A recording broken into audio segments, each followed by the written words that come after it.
Assalamualaikum warahmatullahi wabarakatuh. Perkenalkan, nama saya Novembrian Prayitno Putra dari Prodi Hukum Karyawan 2022 dengan NIM 111221022. Dengan ini saya ingin mempresentasikan yaitu tentang tata urutan dalam sidang kasus perkara perdata, yang di sini untuk memenuhi tugas dari multimedia. Urutan persidangan perkara perdata yang pertama adalah sidang dinyatakan dibuka dan terbuka untuk umum, kecuali persidangan yang dinyatakan tertutup untuk umum. Dan yang kedua, para pihak penggugat dan tergugat diperintahkan memasuki ruang sidang. Setelah itu, para pihak diperiksa identitasnya, yaitu surat kuasanya. Demikian pula diperiksa surat izin praktik dari organisasi advokat. Hal ini jika dikuasakan kepada advokat. Jika tidak, berarti tidak ada periksa surat izin praktik dari organisasi advokat.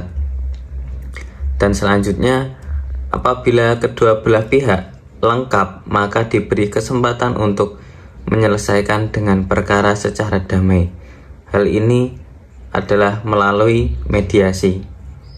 Setelah itu, majelis hakim menawarkan kepada kedua belah pihak apakah akan menggunakan mediator dari lingkungan PN atau dari luar. Hal ini sesuai dengan Perma Republik Indonesia nomor 1 tahun 2008. Setelah itu, apabila tidak tercapai kesepakatan, yaitu kesepakatan damai, maka persidangan dilanjutkan dengan pembacaan surat gugatan oleh penggugat atau kuasanya. Setelah itu, apabila perdamaian berhasil, maka dibacakan dalam persidangan dalam bentuk akta atau akta perdamaian yang bertitel Demi Keadilan Berdasarkan Ketuhanan Yang Maha Esa.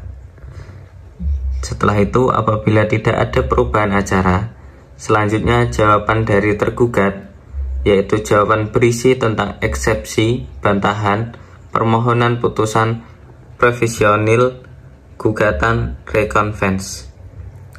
Apabila ada gugatan rekonvensi, tergugat juga berposisi sebagai penggugat rekonvensi.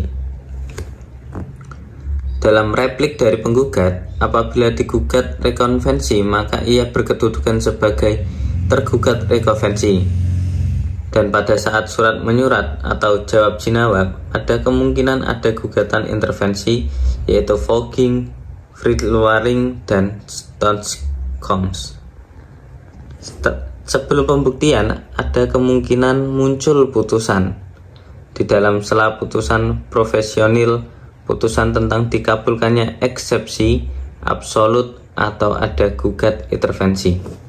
Setelah itu, maka kita akan ada pembuktian. Setelah pembuktian, kita akan menuju ke dimulai dari penggugat berupa surat bukti dan saksi. Pembuktian ini dimulai dari penggugat berupa surat bukti atau saksi, dan dilanjutkan dari tergugat berupa surat bukti dan saksi. Dan apabila diperlukan, majelis hakim dapat melakukan pemeriksaan setempat atau tempat objek sengketa. Hal ini menuju TKP, tempat itu tempat kejadian tersebut. Dan kesimpulan dari setelah itu adalah kesimpulan dari masing-masing pihak. Setelah itu, setelah ada kesimpulan dari masing-masing pihak, akan ada musyawarah oleh majelis hakim, dan setelah ada musyawarah majelis hakim akan dibacakan putusan dari majelis hakim. Isi putusan majelis hakim dapat berupa gugatan dikabulkannya atau seluruhnya atau sebagian, gugatan ditolak atau gugatan tidak dapat diterima. Sekian dari saya, ada salah kata mohon dimaafkan. Wassalamualaikum warahmatullahi wabarakatuh. Terima kasih.